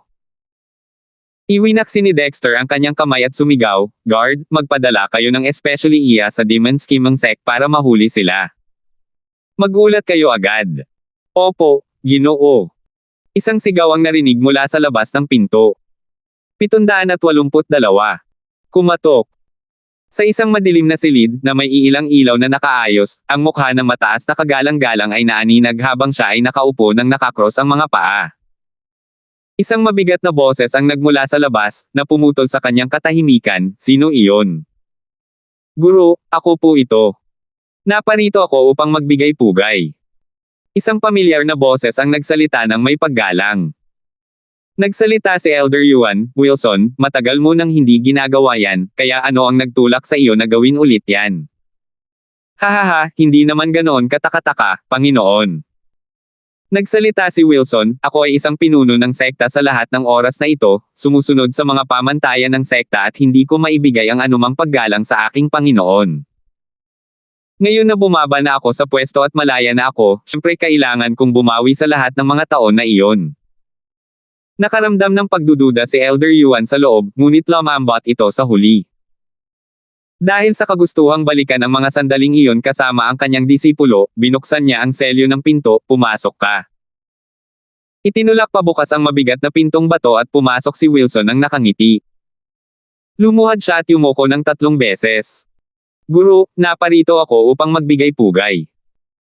Tulad ng isang mabuting bata, nagpakita ng mabait na mukha si Wilson. Tumango si Elder Yuan, at may bahid ng pang-iinis sa mga mata, "Wilson, pumunta ka lang dito para sa sarili mong dahilan, hindi para magbigay galang sa akin." "Guro, hindi ko po gagawin kailanman." "Humph! Kilala ng isang maestro ang kanyang estudyante. Hindi ka naman naging ganito katapat." Bumantong hininga si Elder Yuan at kumaway, "Sabihin mo na ang iyong bahagi." Tiningnan ni Wilson si Elder Yuan sa mata habang tumatawa, "Mas matanda, mas matalino, gaya ng sabi nila. Wala akong may tatago kay Master." "Hahaha, Master, pinag-isipan ko ng mabuti ang iyong patnubay 1 buwan na ang nakalipas at hinihiling ko sa Master na bigyan ako ng isa pang pagkakataon. Gusto mo pa ring maging isang sect leader?" Tiningnan siya ni Elder Yuan. Ngumiti si Wilson, "Oo, hindi maaaring walang hari ang isang bansa at ganoon din sa isang sekta." Pumunta si Ethan sa Double Dragon Manor nang maging sect leader siya, at iniwan ang upuan na bakante. Kahit ilang araw lang, hindi mahalaga, pero mawawala siya ng ilang dekada. Ang hindi paghawak sa mga bagay na ginagawa ng isang sect leader ay haantong sa pagkagulo ng sekta. Huwag kang mag-alala, nandito rin ako. Bukod dito, may mga kagalang-galang na tumutulong. Guro, ikaw ang mataas na kagalang-galang, ang pamumuno sa mga usapin ng sekta sa ngalan ng pinuno ng sekta ay haantong sa masasamang tsismis. Kung magtatagal ito, maaaring sabihin ng ilan na gustong labagin ng mataas na kagalang-galang ang mga sinaunang patakaran ng sekta, para ikaw mismo ang humawak sa mga bagay-bagay at sa upuan. Sino ang magkakalat ng ganitong tsismis? Tumingin ng diretso si Elder Yuan kay Wilson. Umangat ang ulo ni Wilson, ibinaba ito habang nakayuko, "Hindi ko kailanman maaaring subukang hulaan ang iniisip ng aking Panginoon, ngunit tiyak na magsasalita at sisirain ng iba ang pangalan ng Panginoon. Lalo na ang mga kagalang-galang na iyon, na nagbabalak at nag-aaway lamang. Maaaring sumasang-ayon sila sa lahat ng sinasabi mo ngayon, ngunit kapag lumaki ang kanilang kapangyarihan, sila mismo ang gagawa ng mga bagay-bagay. Bilang isang kagalang-galang, dahil kaya mong pangasiwaan ang mga gawain ng sekta, bakit hindi nila kaya? Kaya nga may mga sinaunang patakaran. Posible ang pag-aalis ng kapangyarihan at maging ang pagiging fraternized, ngunit tanging isang pinuno ng sekta lamang ang maaaring mamuno. O makakaapekto ito sa puso ng mga tao at mag-aanyaya ng kapahamakan. Humph! Sino ang magbabalak na lumampas sa autoridad ng sect leader? Tumayo si Elder Yuan at ikinumpas ang kanyang manggas habang sumisigaw, "Isa akong bukas na tao at hahawak lamang sa mga usapin ng sekta kapalit ni Ethan sa mga susunod na taon." Pagbalik niya, gagampanan niya ang kanyang tungkulin bilang pinuno ng sekta. Kumunat ang noo ni Wilson, at dumilim ang ekspresyon ng mukha, guro, napakawalang puso mo. Mas gugustuhin mo pa bang hintayin siya kaysa hayaan akong mamuno ng mga dekadang ito, kaysa bigyan ako ng pagkakataon? Ipinapangako ko na sa mga taong ito, titiyakin ko ang opinyon ng publiko.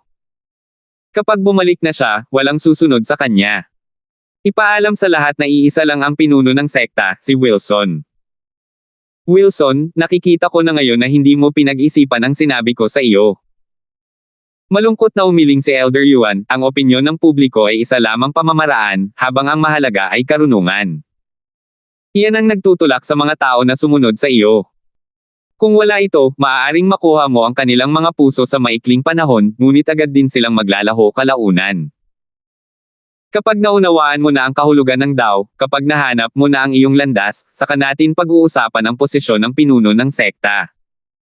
Huminga ng malalim, nanlamig ang mga mata ni Wilson, habang nakahawak sa kanyang mga kamao, daw. Humph, Master, malabo ka lang.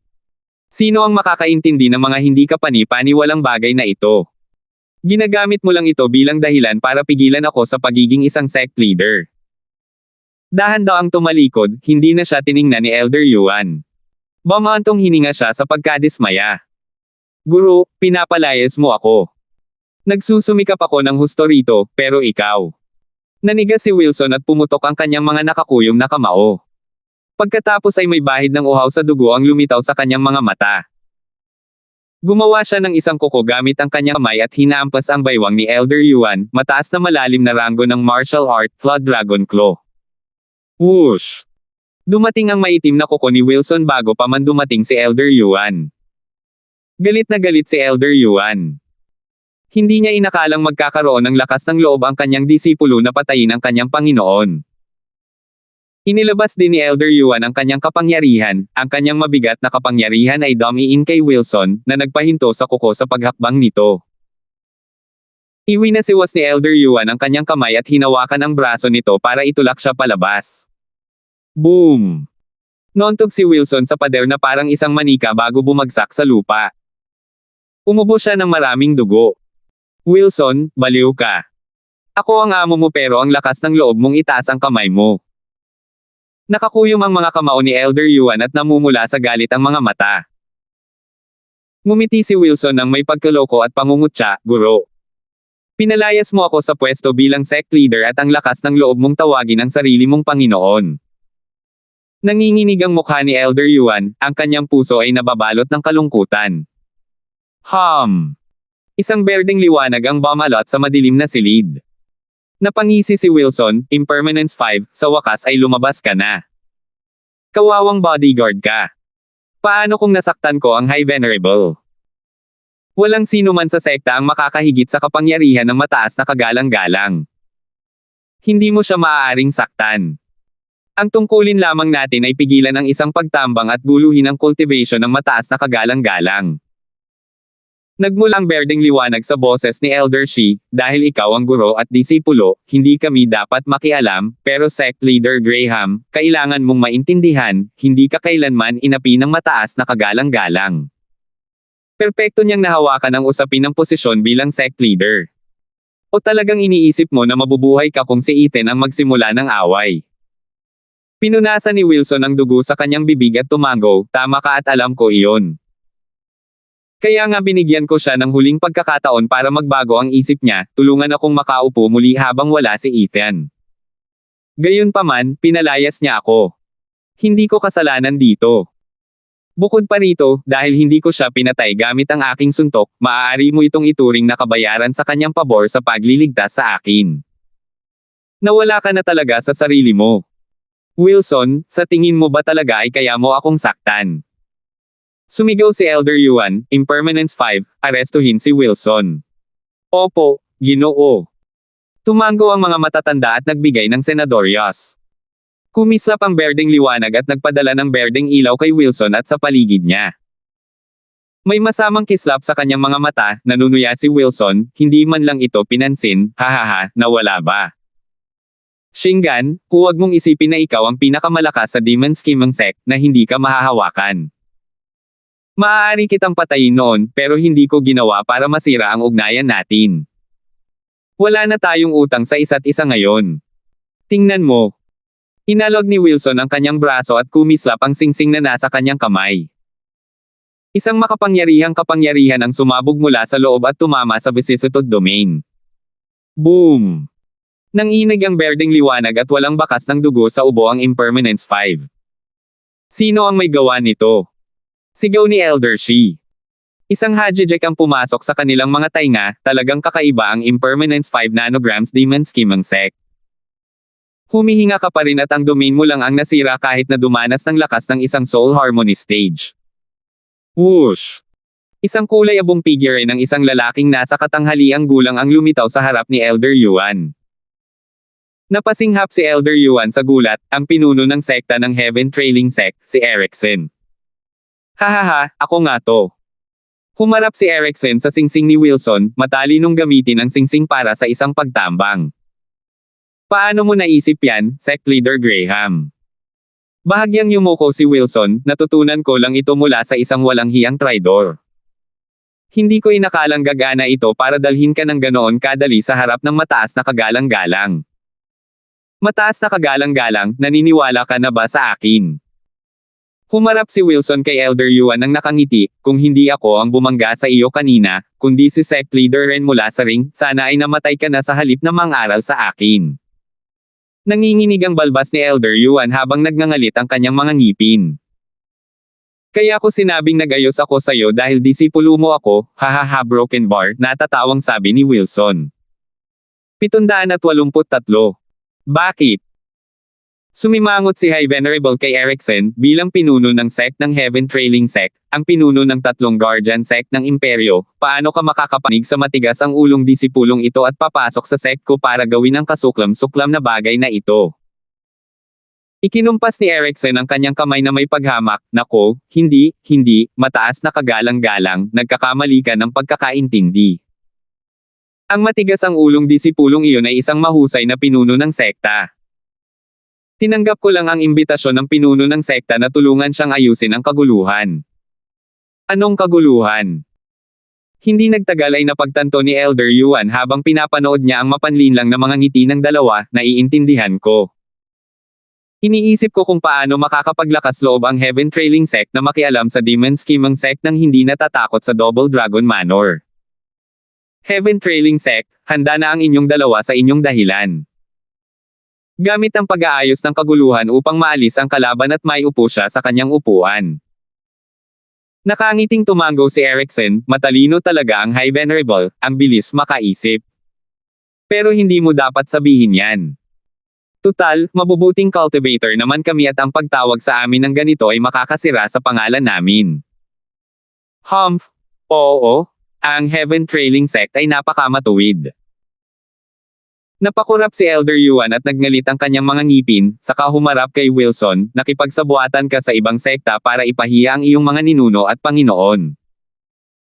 Sa tingin mo ba talaga ay may karapatan kang maging isang pinuno ng sekta? Nakikipag-ugnayan. Hindi ba't ganoon din ang ginawa ni Ethan nang magdala siya ng mga tagalabas para nakawin ang kapangyarihan ko?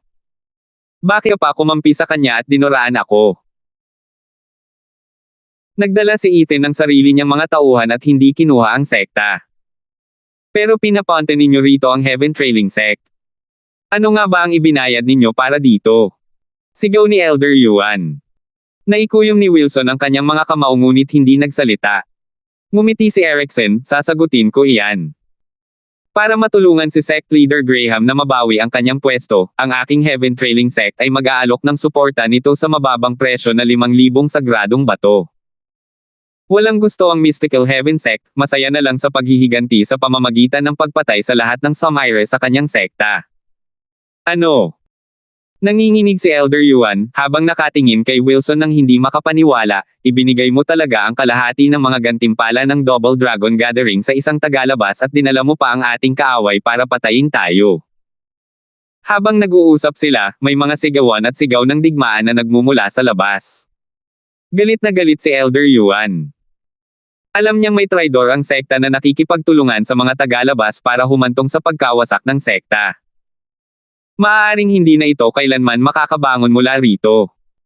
Natahimik si Wilson, ngunit malamig siyang nagsalita, kung hindi akin ang sekta, ano pa ang silbi nito para sa akin? Bakit ko hahayaang mabuhay ang sino mang ayaw sumunod sa akin? Bakit ka maliit? Habang nakaturo ang nanginginig na daliri kay Wilson, namula si Elder Yuan sa galit habang tumatahol, parang ikaw ang emperador ni Titans. Wilson, hindi ka kailanman karapat-dapat maging isang pinuno ng sekta. Isa kang traidor sa Demon Scheming Sect at aalisin kita sa pangalan ng ating mga ninuno. Sinisingil ni Elder Yuan si Wilson, ang kapangyarihang inilabas niya ay nagtulak pabalik kay Wilson. Hindi niya kailanman inakalang bilang isang peak ethereal stage expert, hindi niya kayang labanan ang pressure ng High Venerable. Pero tumawa si Erickson at hinarang ang kanyang palad, hahaha, mataas na kagalang-galang, hindi mo ba ako minamaliit sa pamamagitan ng pagpatay sa isang taong kasama ko rito? Alam mo namang nandito kami para tulungan si Sect Leader Graham na ayusin ang kaguluhan. Kung mamamatay ang Sect Leader, paano pa kaya ang dahilan namin? Pupuntahan mo ang Double Dragon Manor para labanan kami. Hahaha, hindi iyon sapat. Erickson, umalis ka na, o ngayon ang libing mo. Sigaw ni Elder Yuan. Ngumiti si Erickson, Shingan Yuan, siguradong napakabuo mo sa sarili mo. Sa pagkakaalam ko, isa ka lang talagang peak ethereal stage expert, samantalang ako ay nasa ikalawang patong ng Soul Harmony stage. Hindi mo ako papatayin kahit gusto mo. Nagsalpo ka ng mga atake ng dalawa. Boom! Isang malakas na tunog ang umalangaw-ngaw at napaatras si Elder Yuan ng 5 hakbang habang si Erickson ay 10 hakbang. Paano ito posible? Paano ito posible? Hindi makapaniwalang tiningnan siya ni Erickson habang sumisigaw, nasa Soul Harmony stage ka ba? Ano? Nagulat at naguluhan si Wilson, hindi maaari, imposible iyon. Sinabi sa akin ng guro na kulang ang kanyang konstitusyon at hindi lalampas sa ethereal stage sa kanyang buhay. Paano siya naroon sa Soul Harmony stage? Kasabay ng ngiti ng paghamak, lumitaw ang akaliskis ng dragang lupa sa mga kamay ni Elder Yuan, isang biyaya para sa akin na makilala si Ethan, na nagbigay sa akin ng isang tableta para sa ika-10 baitang, ang heaven-reaching pill upang baguhin ang aking katawan at makaligtas. Ang aking kaluluwa ay katulad din ng sa isang dragang lupa. Kapag naisasama ko na ito sa aking katawan, magiging kasing lakas ako ng lupa. Maaaring nasa unang patong ako, ngunit ang pagharap sa ikatlong patong ay hindi problema, doble pa iyon para sa ikalawang patong. Mga sumpa. Paano nangyari ito? Minaliit kita, mataas na kagalang-galang ng Demon Scheming Sect. Naging seryoso si Erickson at pinakawalan ang lahat ng kanyang kapangyarihan, hindi na siya minamaliit. Halos hindi makapaniwala si Wilson habang nagtatanong, kaya ka ba kumampi kay Ethan dahil tinulungan ka niya? Hay nako, tanga, lagi naman akong walang kinikilingan. Alam na alam mo yan. Kinukutya siya ni Elder Yuan, nagtanong ka lang kung bakit ka umupo sa pwesto dahil pumanig ka sa kanya, para maramdaman mong makatarungan ang pagiging pinuno ng sekta. Pero sinabi ko na sa iyo, Wilson, hindi ka kailanman magiging katulad ni Ethan. Pinalitan ka niya at ibinalik si Dao. Dahil sa pagtataksil niya sa iyo, nagalit ka ng husto. Namumula ang mga mata ni Wilson sa galit habang sumisigaw, tama na. Bakit ka patuloy na nagtitiwala sa isang tagalabas ngunit hindi sa sarili mong disipulo? Dapat kang mamatay para dito. Tingnan natin kung sino ang mauunang sasalakay. Sigaw ni Elder Yuan at pinatamaan si Wilson, ngunit hinaranggan siya ni Erickson. Putok. Kumalat ang malalakas na shockwave, na nagpayanig kahit sa hanay ng mga nasa ika-9 na baitang dahil sa lakas na pinakawalan. Nagkagulo muna sina Elder Yuan at Erickson, hindi pa rin matukoy kung sino ang mananalo sa lalo madaling panahon. Tumingin si Wilson mula sa gilid, pakiramdam niya ay kahit ang sect leader na si Ren ay hindi siya kayang protektahan at gusto na lang niyang tumakas. Pero sumigaw si Elder Yuan, Impermanence 5, hulihin mo ang masamang disipulong iyon. Opo, Ginoo. Sumigaw ang Impermanence 5 at pinakawalan ang kanilang vicissitude domain, nakulong si Wilson habang hindi mabilang na berdeng ilaw ang nakapaligid sa kanya. Mga sumpa. Nagmamadaling gumawa ng senadorya si Wilson, tinatawag ang isang dragon de baha, ang kanyang kaluluwa. Hindi ito kapantay ng pamantayan ng Dragon Soul sa lupa, ngunit isa pa rin itong nangungunang Beast Soul. Mahihirapan ang Impermanence 5 ng ilang panahon. Sa silid na ito, sina Elder Yuan at Impermanence 5 ay nakikipaglaban sa sect leader ng Heaven Trailing Sect at isang Tridor. Sa labas nito, naghari ang apoy at kaguluhan habang nakatambak ang mga bangkay. Ang Heaven Trailing Sect ay isang Middle 3 sect na may napakaraming eksperto. Dagdag pa rito ang Mystical Heaven Sect na determinado sa paghihiganti at ang pagtatrabaho ni Venerable Shi sa likod ng mga eksena. Ang paksayo ni Venerable Bale ay nahuli sa kawalan ng kahandaan. Sa ilalim ng biglaang pagsalakay, wala silang kapangyarihang lumaban, tanging ang sunod-sunod na pagkamatay lamang ang kanilang nararanasan, kasabay ng panaghoy o pagsusumamo ng awa. Ang pinakamagaling sa sekta, ang mataas na kagalang-galang, ay nasangkot na ngayon sa isang laban kay Erickson. Ang pangalawang kagalang-galang, si Kagalang-galang Shi, ay isang Tridor na sumama sa kanilang pagpatay. Sino na ang makapagliligtas sa kanila ngayon? Sa bingit ng wala ng pag-asa, tanging ang buhay na lang ang kanilang maiisip sa impyernong ito. Mga sumpa, bakit may umaataking kalaban? Bakit hindi nagbigay ng senyales ang hanay ng sekta Ag? Anong nangyayari? Bakit ang daming kalaban? Iligtas mo ako. Tulong. Ano ba nako? Broken bar. Umalangaw-ngaw ang mga panaghoy habang pinangungunahan ni Sect Leader Zuan ang isang baliw na pagsalakay, patayin sila ng may kagalakan, patayin silang mabuti. Pagbayaran nila ang pagsira sa Mystical Heaven Sect, sa pagpatay sa anak ko. Hindi ko hahayaang makatakas ang kahit sino sa kanila. Patayin sila hanggang sa huling tao, hahaha. Tahimik lang si Kagalang-galang Shi sa isang tabi, hinahaplos lang ang kanyang balbas. Bumantong hininga ang mga matatanda at mga kagalang-galang sa likuran niya. Sila ay mula sa panloob na sekta at laban sa tanggapan ng paggawa, ngunit sila ay mula sa iisang sekta. Ang makitang pinapatay ang sarili nilang mga kababayan ay nagdulot sa kanila ng sakit. Naghihiganti si Sect Leader Zuan, kaya bakit ka nandito para panoorin ang napakasamang kalupitan na ito? Isang malamig na boses ang narinig ni Kagalang-galang Shi, bukod pa rito, ang mga patay ay bahagi ng inyong sekta. Kahit na mayroon kayong mga pagkakaiba, nasa iisang panig sila. Hindi ba't hindi mo dapat gugustuhing makitang bumagsak ng ganito ang disipulo? Umiling si Kagalang-galang Shi, lumingon at sumigaw, ay ikaw. 784. Espada ng 5 dragon na sumusunod sa langit. Isang espada na sumusunod sa 5 dragon. Ang humarap kay Kagalang-galang Shi ay isang malamig na lalaki na nasa edad 30. Matatalim ang kanyang mga kilay at kumikinang na mga mata na may kaunting puti sa kanyang mga sentido. Lumunok siya. Maaaring magmukha siyang bata, ngunit alam ni Venerable Shi na kasing lakas siya ni High Venerable, na kilala bilang Heaven Trailing Sword at mas malakas pa kaysa sa 5 dragon na kinabibilangan ni High Venerable. Hindi niya inakala na dahil ang operasyong ito ay madali lang kung magsasama ang dalawang panig, magpapadala rin ang Heaven Trailing Sect ng isang makapangyarihang nilalang dito para siguraduhing maayos ang lahat. Dali-daling yumuko si Kagalang-galang Shi, patawarin mo ako sa hindi ko pagtanggap sa iyo, Senyor. Hindi ko inaasahan na magpapakita ng ganito kalaking pag-aalaga sa ating kooperasyon si Sect Leader Ren para magkaroon man lang ng senior dito. Hindi ako pinapante ng pinuno ng sekta. Pumunta akong mag-isa. Pinutol siya ni Heaven Trailing Sword, bihira ang mga nasa siyam na sekta ng kanlurang lupain na makakaagaw ng aking pansin. Bagamat ang inyong mataas na kagalang-galang ay mula sa isang nakaraang henerasyon, nirerespeto ko pa rin siya. Nako! Nanigas ang kagalang-galang na siya at nanigas ang kanyang mukha. Anong ibig sabihin yan? Pumunta ba siya para tulungan ang matandang ulila? Hanggat nabubuhay siya, masisira ang pagtataksil. Pinagpapawisan na parang baboy, si Kagalang-galang Shi ay puno ng pag-aalala. Kinukutya siya ng lalaki, hindi mo kailangang mag-alala. Dahil ang pinuno ng sect ang nangunguna sa pag-atake, sasama rin sa kanya ang Heaven Trailing Sect. Siyempre, hindi ko siya susuwayin.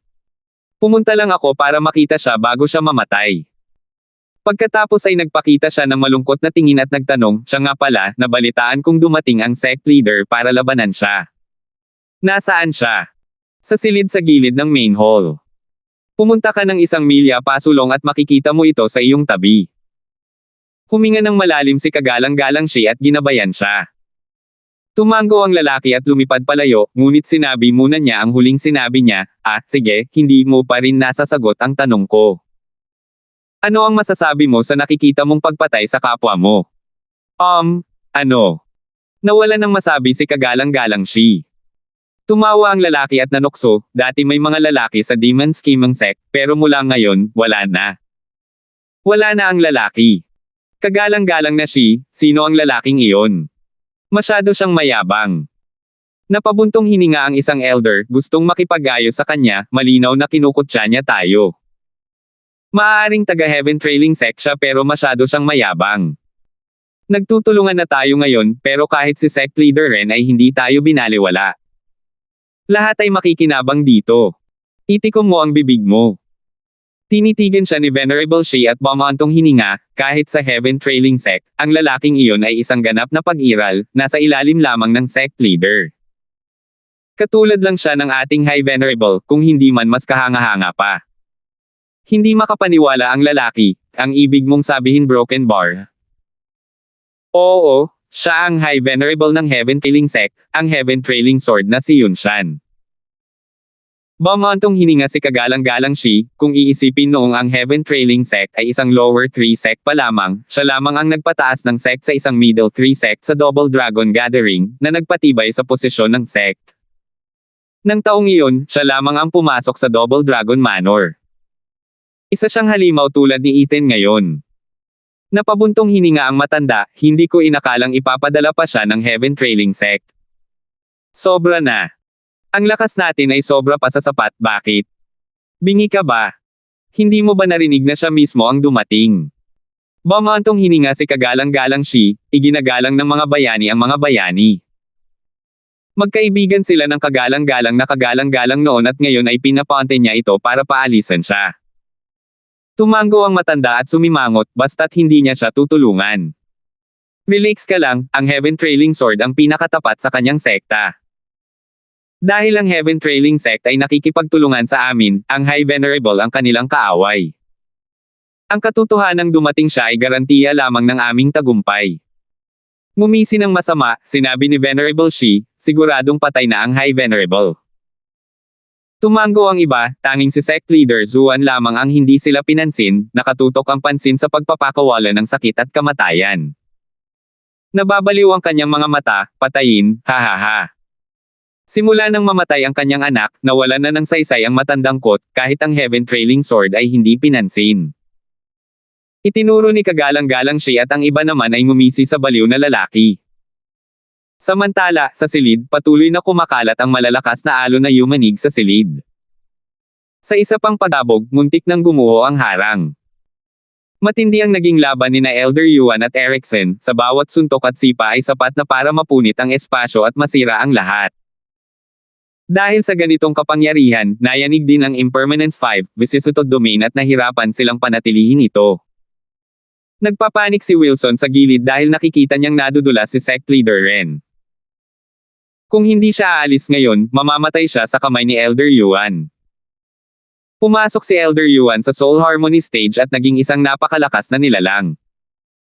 Ngayong sumanib na siya sa kaluluwa ng dragon sa lupa, naging matatag na siya. Kahit si Erickson sa ikalawang patong ng Soul Harmony stage ay hindi na nakayanan. Nadurog ang puso ni Wilson. Kinagat ng marahas na kaluluwa ng dragon sa baha ang Vicissitude Domain para makalabas, ngunit napakalakas nito kahit para sa sect leader. Sa oras na ito, nangyari ang pinakamasamang bagay. Putok. Pinalo ni Elder Yuan ang isang kuko ng dragon at hinampas palayo ang kamao ni Erickson, pagkatapos ay ginamit ang pagkakataong ito para ilapat ang tatlong mabibigat na palad sa kanyang dibdib. Paf! Paf! Kasabay ng isang ungol, dumura ng dugo si Erickson at lumipad paatros. Leader ng sekta, Ren. Sigaw ni Wilson sa takot. Tapos na ako. Natalo si sect leader Ren. Ngayon ay darating ang High Venerable para sa akin Broken Bar. Nang mawala ng kapit si Wilson, ginamit ng Impermanence 5 ang pagkakataong ito upang magpadala ng berdeng sinag sa kanya para selyuhan siya. Maging ang dragon sa baha ay kinailangang yumalulong dahil sa pagiging maipit. Napaigtad si Wilson at ang kanyang puso ay lumubog sa kawalan ng pag-asa. Malapit na siyang mamatay Broken Bar. Whoosh! Hinampis ni Elder Yuan ng buong lakas ang ulo ni Eriksen para tuluyan na itong mapatay. Nagulat si Eriksen at akmang iilag, ngunit nabagal siya dahil sa naunang sugat. Nagsisisi siya sa pagpunta niya rito ng personal sa halip na magpadala ng grupo ng mga matandang lalaki para habulin ang matandang ito. Siguro gusto niyang makita ang Hidden Dragon kasama ng 5 dragon, ang High Venerable ng Demon Scheming Sect. Siya lang naman ang tanging taong iginagalang ng Heaven Trailing Sword ng Heaven Trailing Sect. Tingnan mo ang nangyari. Napakatigas ng matandang uling na ito kaya nakapasok na siya sa Soul Harmony stage at malapit na niya itong patayin. Siya mismo ang may gawa nito. Sa wakas ay naunawaan na niya ang ibig sabihin ng kuryosidad na siyang pumatay sa pusa. Hindi naman sa nakatulong ito sa kanya ngayon. Nang makita ang palad na papalapit at ang kamatayang ipinangako nito, nanlumo si Eriksen, nahihirapang tanggapin ang kahihinatnan nito. Swoosh! Gayunpaman, nakita nila ang isang kumikislap na alon ng espada na dumating at ang palad ni Elder Yuan ay hindi nakadampi kahit isang hibla ng buhok ni Eriksen, kaya napilitan silang bawiin ito at tumalon ng ilang talampakan palayo. Sa kanya napansin na tumutulo ang dugo sa kanyang mga brasong parang kaliskis ng dragon, at sira-sira ang baluti. Isang tama lang yon. Gulat na gulat ang lahat sa mga pangyayari. Pagkatapos ay dumating ang isang malamig na mukha na nakatayo sa tabi ni Eriksen. Ang mga matang iyon ay walang bahid ng tuwa o lungkot, nakatitig kay Elder Yuan Broken Bar. Salamat po at sinamahan ninyo ako, ingat lagi mga master.